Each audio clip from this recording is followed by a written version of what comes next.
Okay. Okay, you want to do the roll call, Mandy? Yes. Mr. Weddleton, Here. Miss Kennedy, Here. Mr. Peterson, Present. Mr. Constant, Here. Mr. Rivera, Present. and then for other assembly members, Miss Allard, Mr. Dunbar, Here. Miss LaFrance, Mr. Perez-Verdia, Miss Quinn Davidson, Miss Salatel. Chair, you have a quorum. Thank you. So today it's a probably a fairly brief meeting, but interesting. We have the Winfluence report regarding their efforts and the railroad's claims to exclusive use to the right-of-way to start, and then Anchorage Community Land Trust. And assume I see Sherry Curry here and Kirk is here. Good. So let's go ahead and start with the Winfluence report. Sherry, did you want to just lead us through it and say a few words? Sure, I'm happy to do that. Thank you, Chair. Everyone's probably had a chance to maybe look over the report. It's been an interesting month, and just in the last few days, some things have happened. And rather than go step by step through the report, I'd kind of like to share what's happening moving forward. I mean, we've continued our social media and sometimes daily talking to Flying Crown, trying to keep everybody rolling along and positive. It's been a very stressful and, of course, legally costly time for them. We did get to meet with Mayor Bronson via Zoom in September, and he did agree to send a letter to support the governor's request for the Flying Crown Homeowners Association be reimbursed. That followed the governor's letter. The governor has sent a second letter, and the railroad is still refusing to pay those expenses, even under the direct, pretty much order of the governor. So we're continuing to just push forward. Of course, you know, it's very costly, but some of the good news that's happening is it is expected that quiet title action filed by the Alaska Railroad Corp in federal court against the Flying Crown HOA will receive a court ruling by the end of the year. Oral arguments are now set for November 11th in front of Judge Josh Kindred in Anchorage. So the things to really point out in regards to this is a favorable ruling for the Flying Crown HOA and the Muni will not automatically be the end of the matter. But an unfavorable ruling will not be either. It's expected that either party will appeal the decision due to the nature of the property interest at stake in this case. The governor's office has told the leadership of Flying Crown HOA that they will not support an appeal by the railroad. And so we're not quite sure, you know, as we move forward, how that will affect everything. And then, of course, going into a gubernatorial election, the property interests outside those represented by the scope of the legal case include other private landowners, owners, of course, in the Muni and the utility companies, as you know, and other, of course, landowners up and down outside the rail belt outside of the Muni. We do believe that a complete resolution of this matter is going to take several years and require a continued coordinated effort of, you know, state and local government and the private sector. We are anxious to see how the judge is going to rule for a couple reasons. It'll be interesting to see if the judge is taking, you know, any concern with the railroad being asked to do something by the governor twice and still not doing so. So I think as we move forward into November, our social media messaging is going to reflect that, put a little pressure on them to kind of follow along what the governor and Mayor Bronson are requesting. Are there any questions? Oh, let's see here. we've got questions. I'll try to watch the chat here.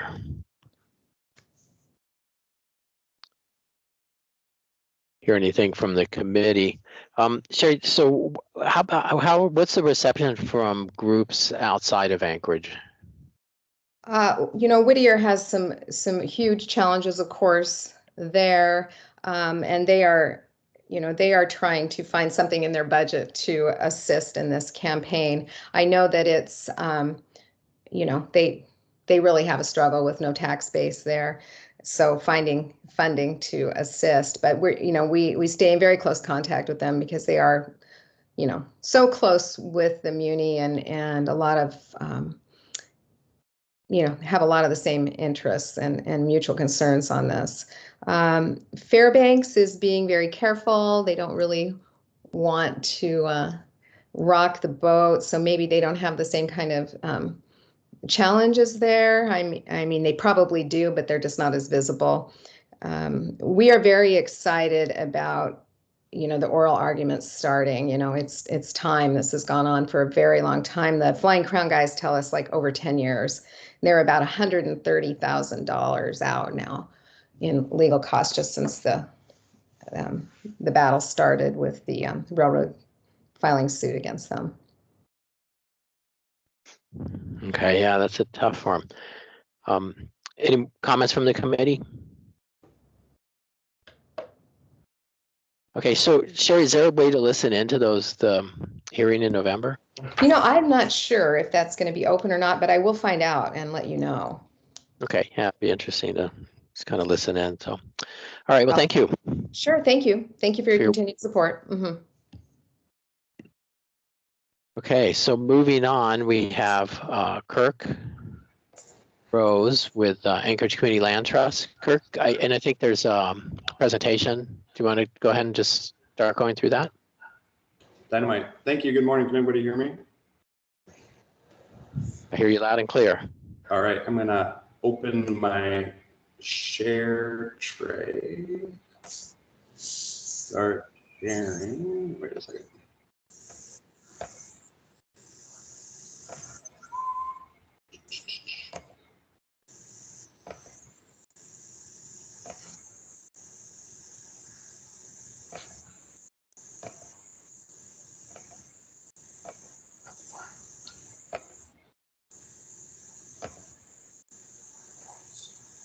For anyone listening on the phone, the presentation is also on the committee's website. Okay. Is everybody seeing this? Yes. Okay. Yes. Thank you. Well, thanks for your time this morning. I'll be quick. This is Kirk Rose. I'm the CEO of Anchorage Community Land Trust, and I'm here to report back to you all on the investments that you made in our organization, supporting small business owners through pandemic relief funding. Really happy to be with you this morning. I'm hoping to provide a little bit of maybe inspiration amidst the drear and gloom of the weather. But yeah, just a real brief introduction to our organization, Anchorage Community Land Trust. We're a nonprofit working in Anchorage Bowl for 17 years now. We really believe in building neighborhood economies from within, and we do that through 4 different tactics in our toolkit. And the first is real estate, the second is dynamic programming, the third is encouraging community investments, and lastly, organizing with the community to be sure that we're doing things with and not to anybody. And in that way, we strive to bring out the best in Anchorage neighborhoods. Our core practice is really around concentrating investment into areas of concentrated poverty. So for many years, we've worked in the Mountain View neighborhood, and recently in the last 5 years, we've actually been expanding our footprint to bring the models and successes that we've seen in Mountain View to other parts of the city that have invited our practice and sort of abilities into their community. So we really have more of a citywide footprint at this point with concentrated focus in Mountain View, Fairview, Spenard, Muldoon, and downtown. I think the reason that we get any sort of cred, though, is because we're practitioners at heart. Very rarely do we study things to death. We're really all about the do. And I think that's why we have respect and reputation in the neighborhoods that we serve, because they know our organization as doers, and we're not just going to study a problem, maybe talk about it again, study it, forget about it, right? We're on the ground in practice with the community. So I just wanted to start with that brief introduction. I'm here to talk to you about a program that we launched with your support called Anchorage Online Bootcamp. It's pretty amazing. You're seeing some of the entrepreneurs that we serve with this program who are all in this community doing amazing things. We shortened Anchorage Online Bootcamp to AOB. So let me just sleuth that question out. So Anchorage Online Bootcamp is a direct response to a major issue that we saw in the pandemic, which was the need for business owners to pivot to almost all online, all sales all the time. That was easier for some and harder for others, and we wanted to be sure that no one was left behind. So this program was really designed to help people who have a skills gap, who have a digital literacy gap, who were just feeling the intense pressure of all online business. And we tried to counteract that through this kind of theory of change, which is with the right training and tools and the right digital materials, almost everyone can have a quality online presence today. Who we serve, we've served close to 30 businesses at this point, a pretty amazing collection of talent in Anchorage and people that are inspiring for our state and honestly for the country. There's incredible small business owners here, and ACLT is working directly with many, many of them.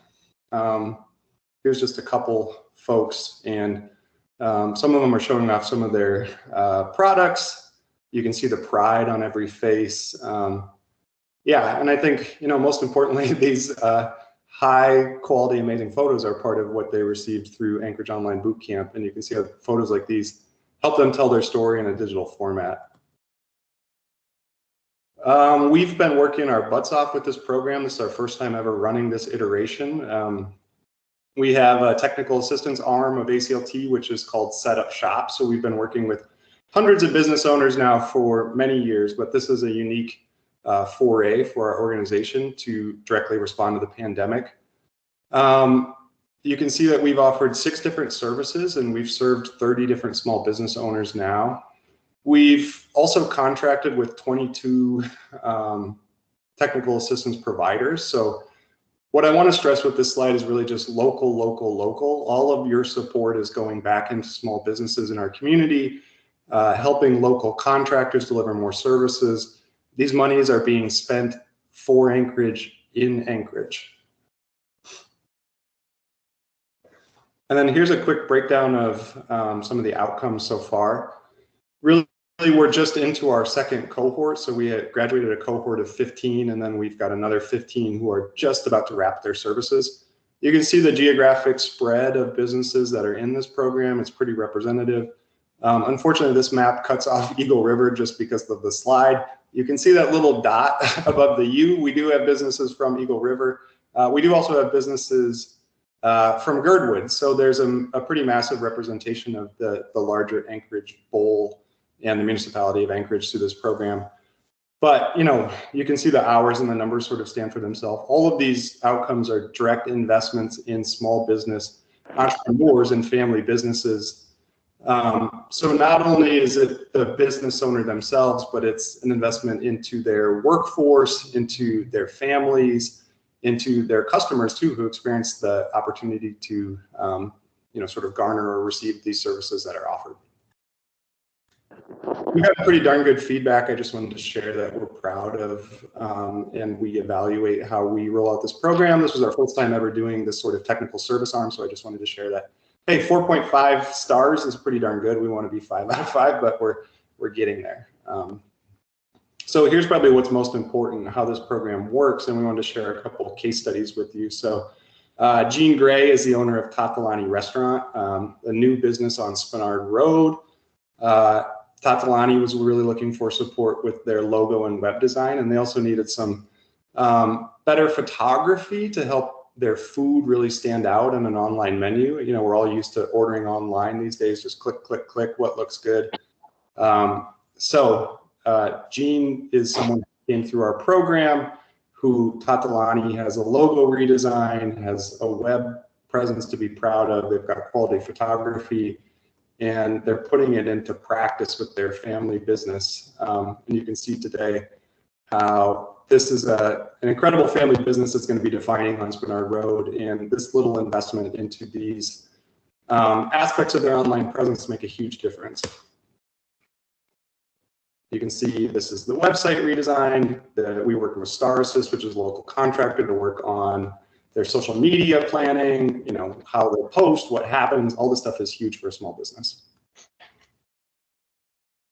This is Ashanti Williams. She runs Valid Entertainment Company. She's a pretty dynamic entrepreneur, one of those serial entrepreneurs. She's always got the next amazing idea, and I think Ashanti's going to do some pretty cool stuff, already is, really.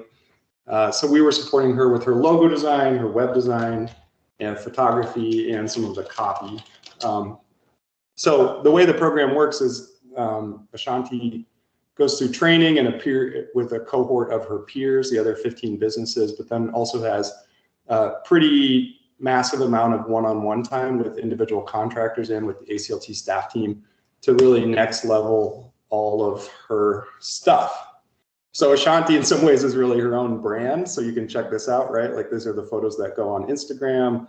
This is like, you know, hey, check me out as an entrepreneur. And then there's also the web presence, which included a brand guide, which was made by a local contractor, a basic web mock-up. But, you know, the whole point is we're giving Ashanti the tools that she needs to take her business to the next level, and to have the tools that she needs for not just surviving the pandemic, but really thriving throughout it.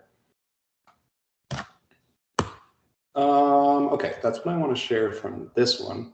I just want to share a couple more of these stories because I think they're so wonderful. So here's another example of a case study of a business that came through the program.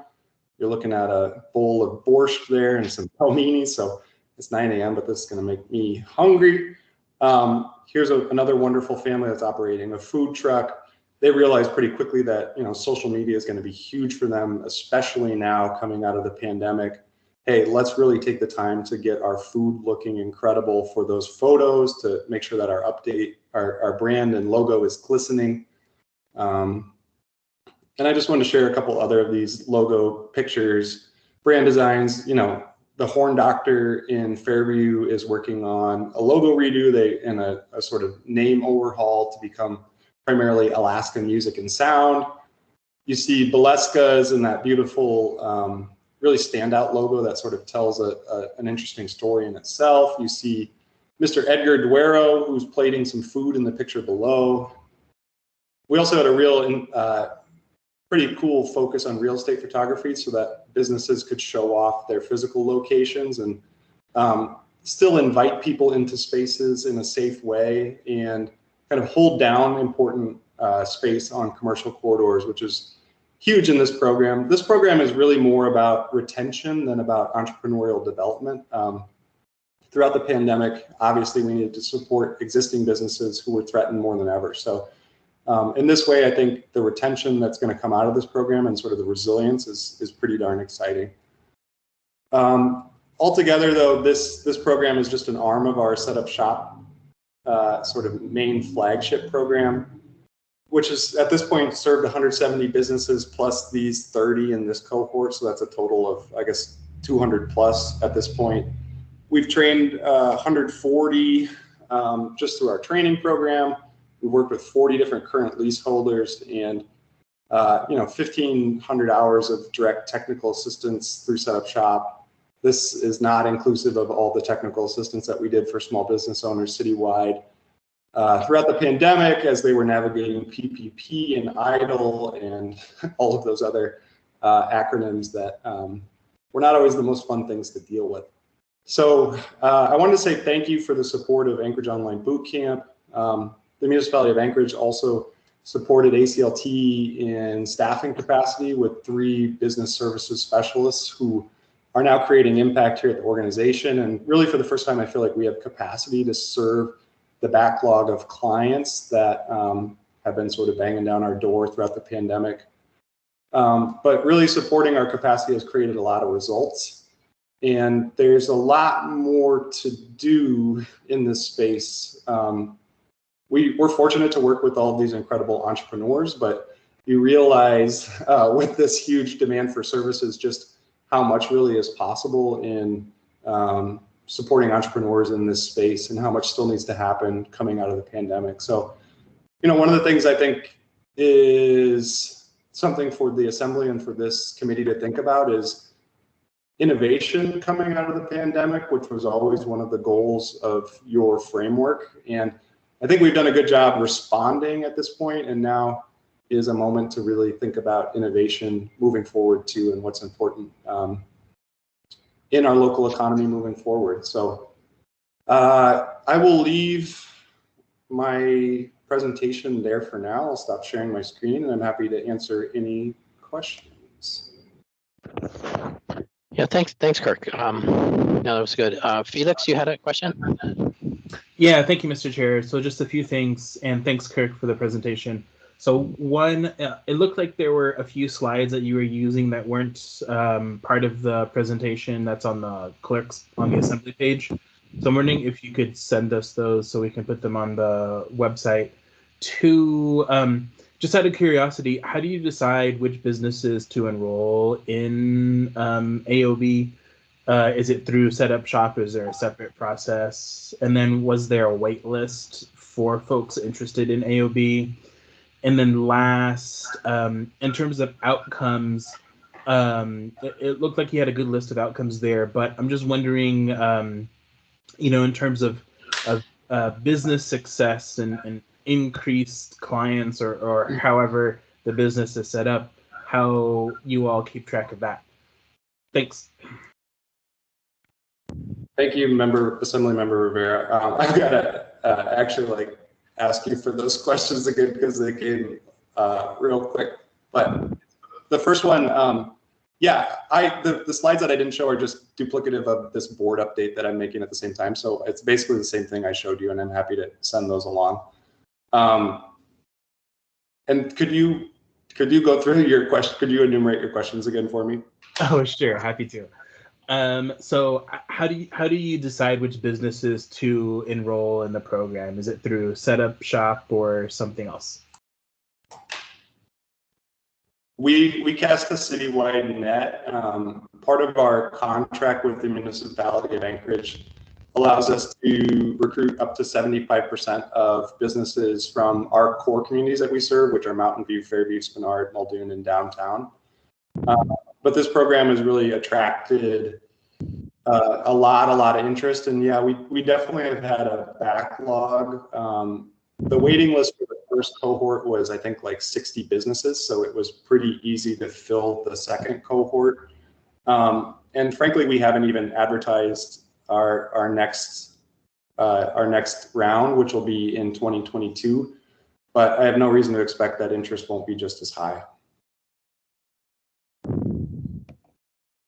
Great, thank you. All right, and anything else from the committee? Thanks. I have a couple, Kirk. So when you set these up, do you track on the websites what their sales are? And because ultimately that's, for a business, the main thing. Thank you so much. Yeah, and that was, I think, Assemblymember Rivera's final question too. So we do a yearly evaluation of our metrics with business owners, and we're part of a national alliance operating a model similar to what we do here in Anchorage. So we have a standard sort of choir sheet for evaluation. One of the evaluation points is revenues and how their businesses have done sort of in parallel to our services. We also talk with business owners about the numbers of employees they're able to maintain or create. We also talk about how they feel about their presence in their communities. So yeah, we do a pretty massive amount of evaluation, and it's very holistic when it comes to how businesses and business owners are leaders, role models, advocates, hugely important in their neighborhoods. So yeah, definitely business success is one of those metrics amongst many that we track. So out of these, how many did you do for this? 20 logos, photos. I'm trying to. You had 30 business owners. Is that? I mean, can you give us? I mean, how many saw revenues that were substantially more? I mean, did some start up and fail? I mean, that's just the churning of business. We'll actually, so this will be our 2021 cohort, and we'll do our 2021 data evaluation basically starting in February of 2022. So I don't have any answers off the top of my head. I will say, anecdotally, obviously the pandemic is incredibly influential in this data. So overall, I'm going to be interested in just, what we see in the entirety of the body of clients that we've served when it comes to revenue generation in 21.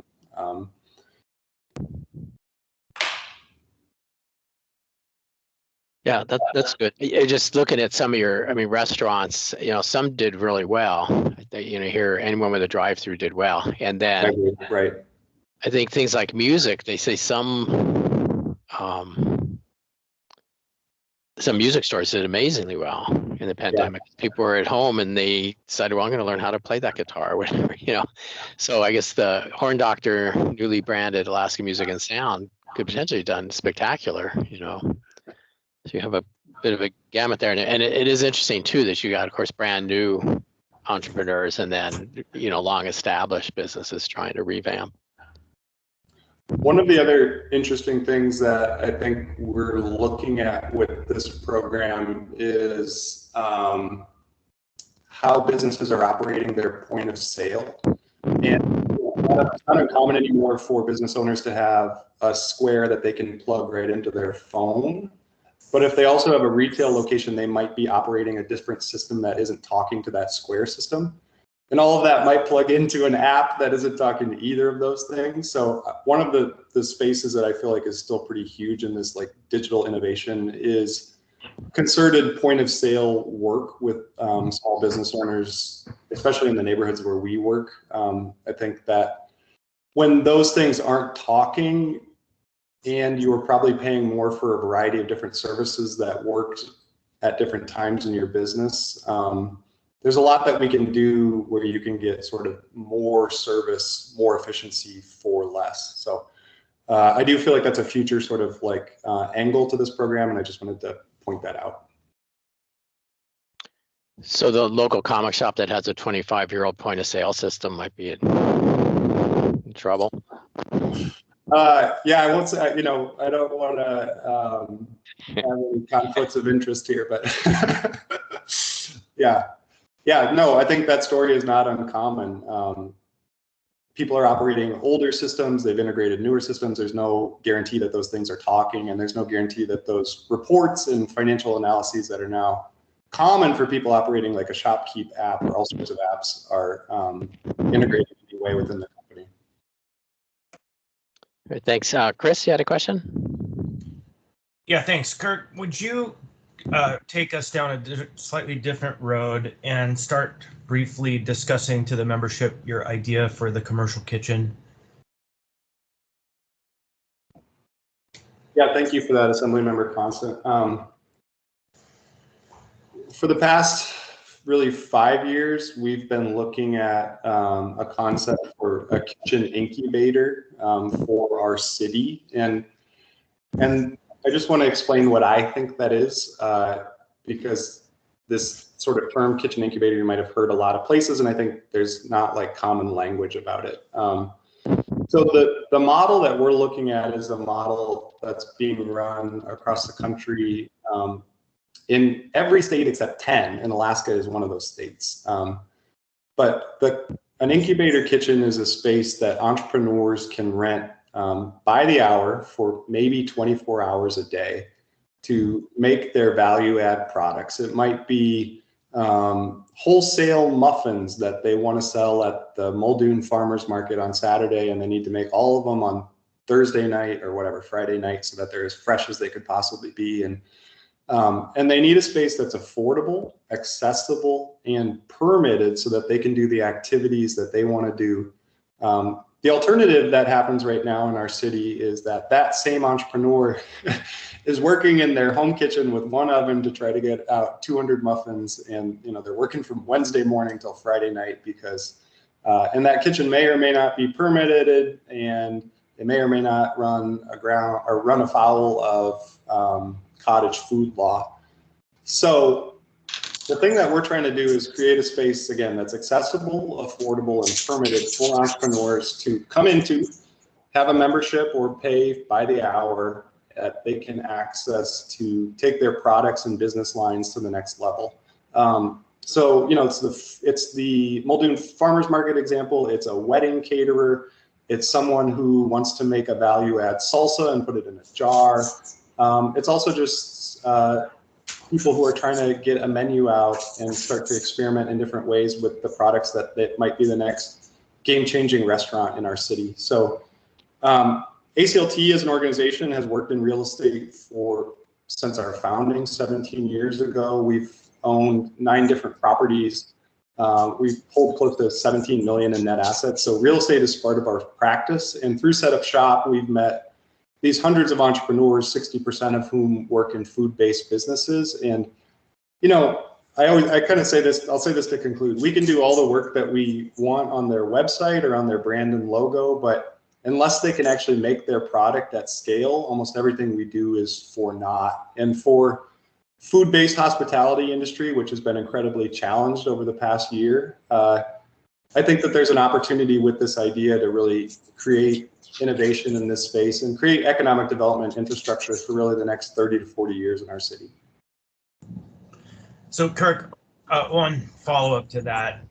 I've been participant to a pretty heartwarming story of a family from Afghanistan who's just recently been relocated up here. And we know that the RACE program, the Refugee Assistance Immigration Service Program, is going to be participating more in relocating folks from Afghanistan and has a long history of that work. And so that then brings up the question of what's your connection to the immigrant programs and the refugee assistance programs, and what's your vision for the future of that? Because as we know from the past, the folks coming in through these programs tend to be some of the most entrepreneurial people in our community. Yeah, you're 100% correct. We have a pretty deep relationship with the Refugee and Immigration Services Program, and I immensely respect the work that they do. Just to describe in a little bit more detail our partnership, we co-operate a site in Anchorage called Grow North Farm with RAISE, the Refugee and Immigration Services Program, and daily we're working with entrepreneurs that are moving through that program. So one of the arms of that program is called Fresh International Gardens, and they work with new arrivals to bring agriculture services and grow food for sale. That's what happens at our Grow North Farm site. But when people graduate out of that program, there's an opportunity for them to really think about their own small business, and that's where ACLT comes in. So we're working with all sorts of refugee entrepreneurs through our Set Up Shop program in partnership with RAISE. And yeah, absolutely, I expect the Afghani population who's going to arrive in Anchorage to bring a ton of talent and a ton of moxie and a ton of entrepreneurial know-how. So we definitely expect to be connected to the Afghani community and to work with that group through RAISE. And I expect to, hopefully, fingers crossed, see a lot of Afghani businesses launch in our city. Thank you.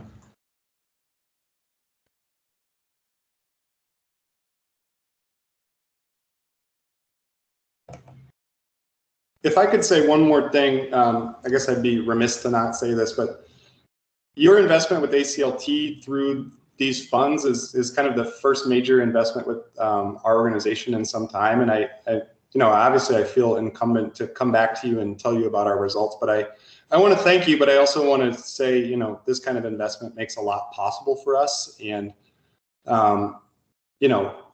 additional investment in the future allows me to share these results with you sort of ongoing in continuity. So I just want to say that we're extremely grateful, and I think there's a lot more to do, and your investment with us is meaningful, and I think, really a propellant for entrepreneurial and business retention activities in our city. Thanks, Kirk. Kirk, could you tell us how much did you receive? We received $130,000 to operate these 2 cohorts of Anchorage Online Boot Camp this year. So that helps us have 1 full-time staff member dedicated to the administration of that program, and then the rest of the funds go to support these local contractors who are doing the amazing photography, website design, brand, and logo.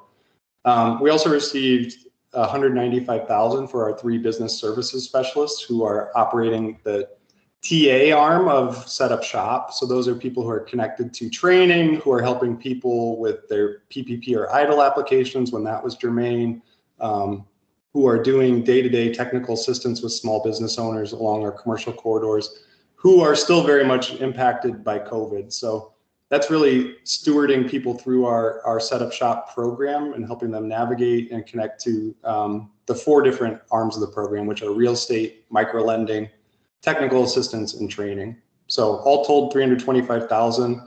The $195,000 that was invested with us are for 3 staff members for a 1-year term. Okay, and that was that CARES Act or was that the ARPA funds? That was the ARPA funds.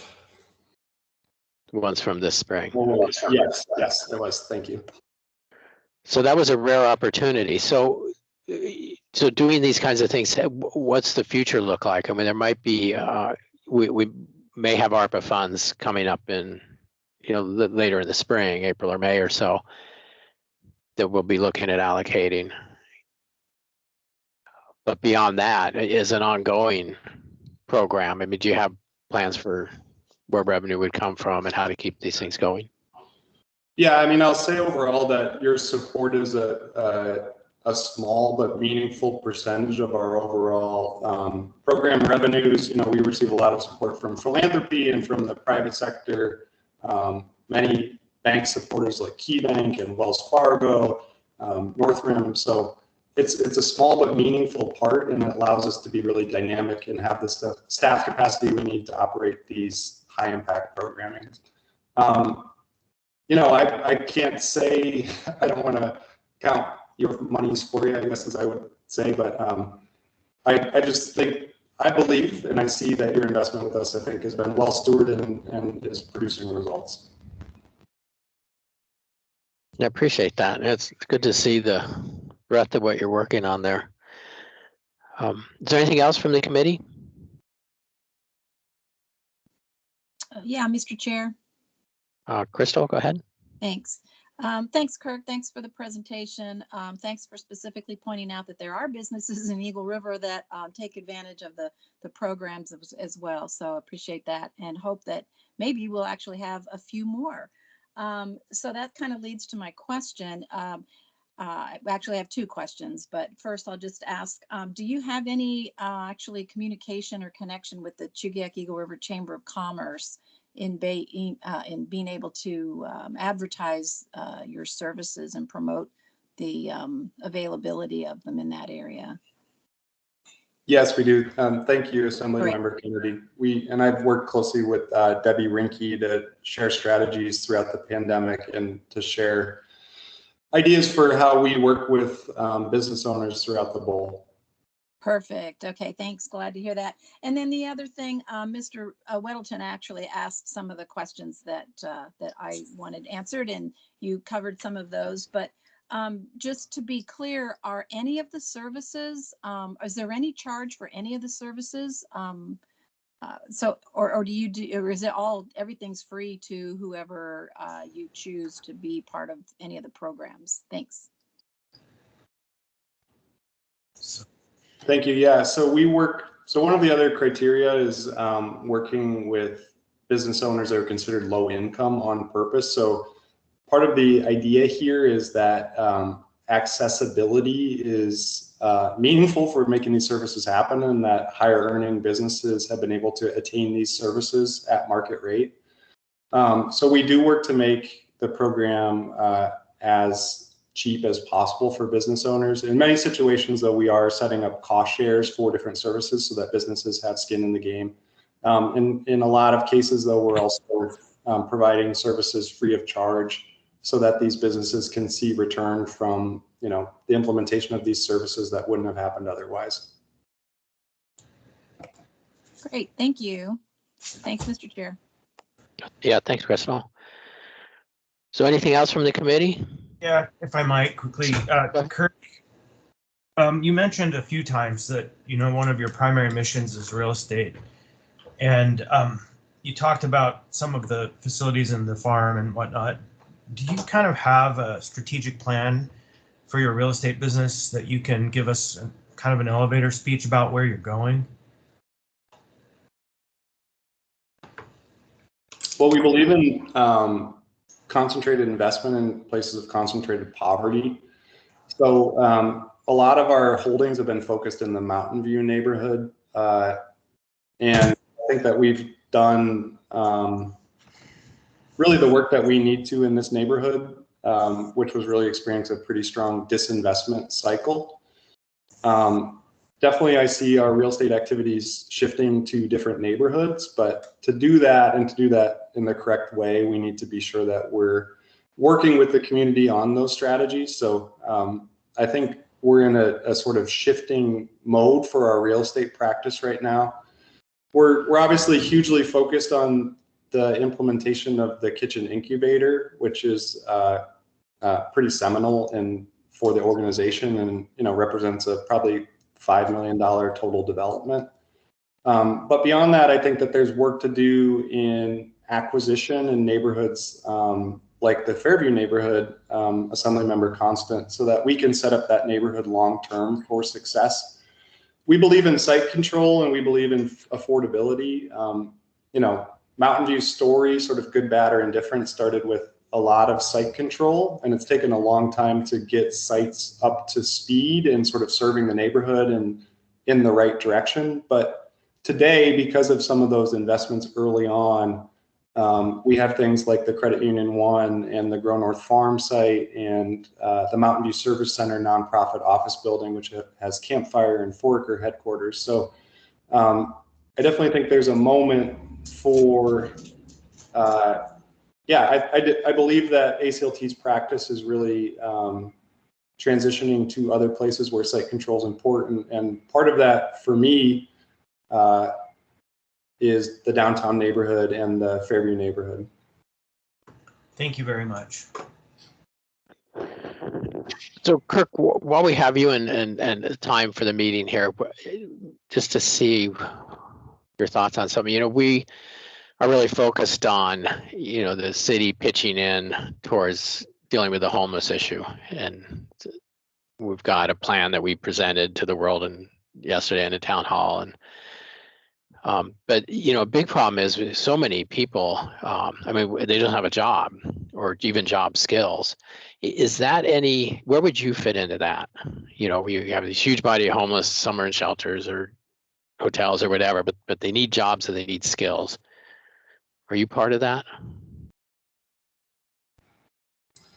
We do very little when it comes to, I guess, that like formal workforce development. But what we're called within that industry is called self-employment, and that's kind of a funny term, but that's for people who are looking to be entrepreneurs or have business ideas.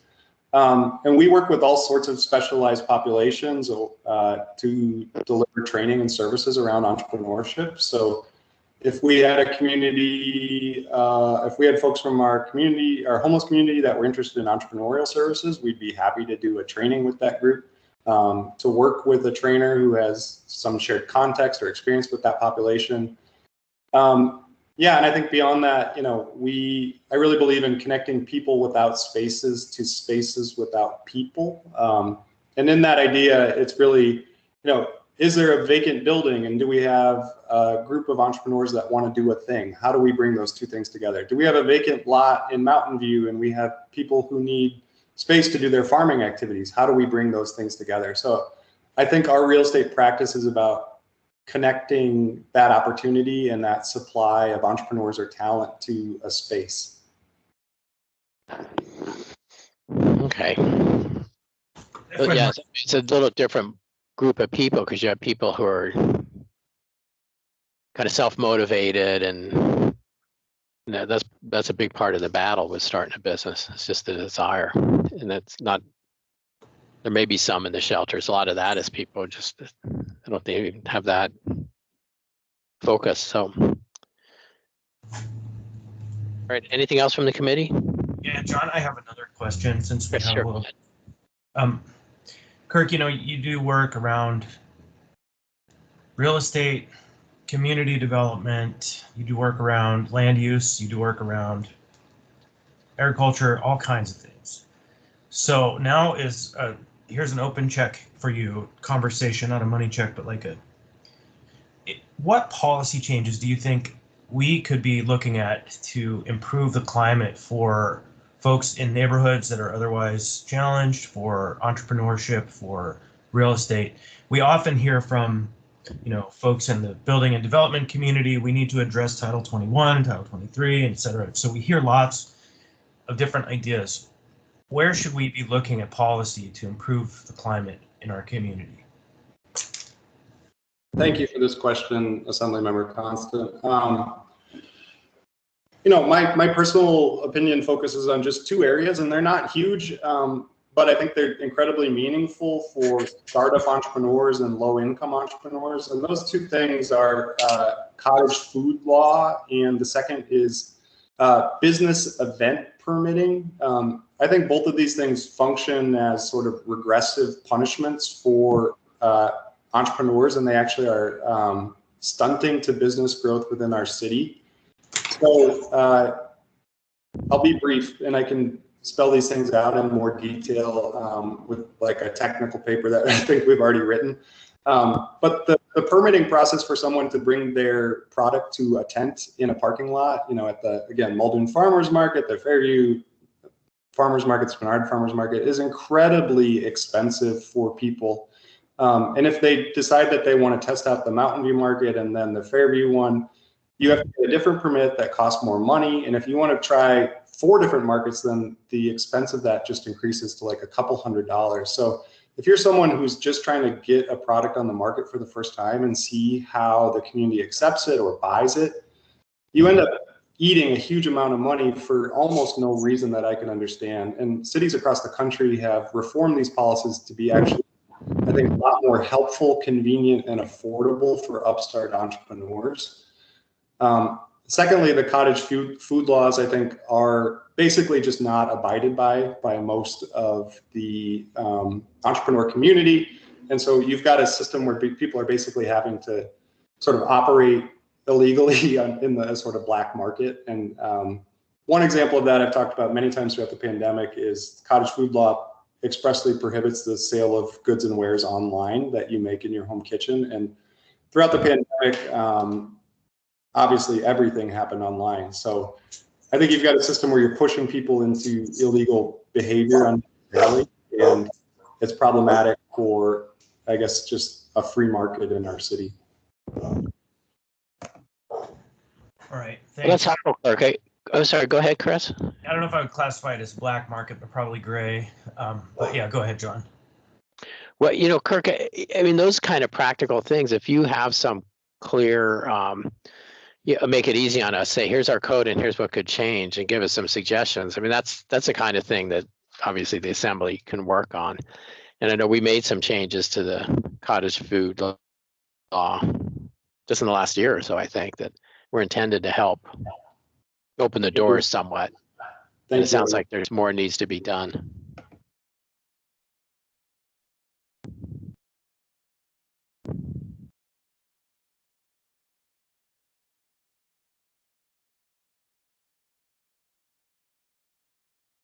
So anything else from the committee?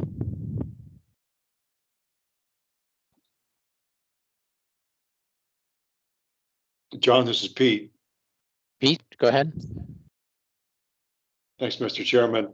And I just wanted to thank you, Kirk. This is a great presentation. And yeah, there's definitely a need for an experimental kitchen or commercial kitchen. I can remember having a couple different people come up to me and try to set up a time to rent my kitchen when I was in the restaurant business, because they were thinking about starting a business doing, one guy wanted to make scones and distribute them. And so I know there's a demand for that type of activity out there. But, you know, the thing about small businesses, you know, if they turn out to be successful, they can actually, you know, lower our unemployment, you know, they're job creators. And so that sector of what you're doing is important going forward, because we're still in there trying to rebuild the economy phase right now. And so I think you're doing good work, and thanks for the presentation. Thank you, Assembly Member. And your experience with, you know, the requests and demands on your kitchen, I think, is pretty universal. And we're doing a market analysis that really is kind of screaming that out loud. And you're 100% right. Our goal is to really incubate these businesses in these spaces and have them graduate, go buy their own kitchen, go buy their own restaurant, employ tens of hundreds of people, hopefully. So that's the point, is to give people that starting foothold and then see what they can do from there. Thank you, Mr. Chairman. All right, thanks. Well, this has been good, Kirk. I really appreciate the update, and do you know, if you see things in our laws that, you know, if you can outline some for us, it would be worth changing. That would be helpful. I think we all appreciate the work you do and want to help people out. Anything else from the committee? That wraps up our agenda at this point. You know, John, separate from you, Kirk, at the Land Trust, it might be wise for us to contemplate at some point sending out some invitations to other grantees who have received funding and support either under CARES Act or Rescue Plan, and giving them the opportunity to share with us kind of the effectiveness and what they did and how they did it, so that we can communicate more broadly to the public the impact of the investments. Yeah, that's a good point. So, yeah, I guess we have that list. I can go through that, and is that, you know, that may happen as we look to allocate the next round, kind of at the work session level. Yeah, and or we I don't could know do it here. We can talk with Suzanne about it, but I think that in advance of any next round in spring, it would be wise to check in with folks, just part of our due diligence and closing the loop. And again, we might find some real optimistic and hopeful stories that we can share with the community that can help spark more optimism and hope. Yeah, that's a good point. Kirk, did you, what were the requirements when you got the grant on reporting back? I believe we have a few metrics that are spelled out, and then we're required to report on activities, I think, semi-annually or biannually. So, and who would you report to? I believe that's moving through Portia in the mayor's office right now. Okay. We submitted our first grant report too.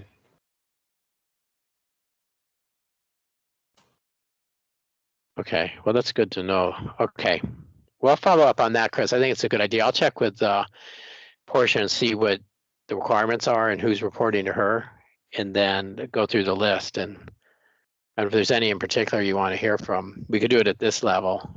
Yeah, but I'll check with Suzanne too. Yeah, that's check with Suzanne, because she might want to do it more broadly, but this seems like a pretty good place, depending if the workload isn't too much. So, and it's a natural.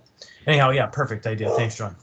Well, you know, we also have Claire now who could, you know, through our assembly thing, is just give a brief. I mean, I think there's a couple slides here that, well, there's a lot of good slides, Kirk, but I mean, kind of real summary slide that says, okay, what happened? You know, here was, you know, $130,000 or $325,000, and these businesses were helped, you know, and I think the imageries in this presentation is really good. And but if we did a series of those, so that might be something Claire could help get outward on too. Okay, anything else? We ready to adjourn, folks? Motion to adjourn. All right, we're adjourned. See you at the next one. Right. Thanks, Kirk.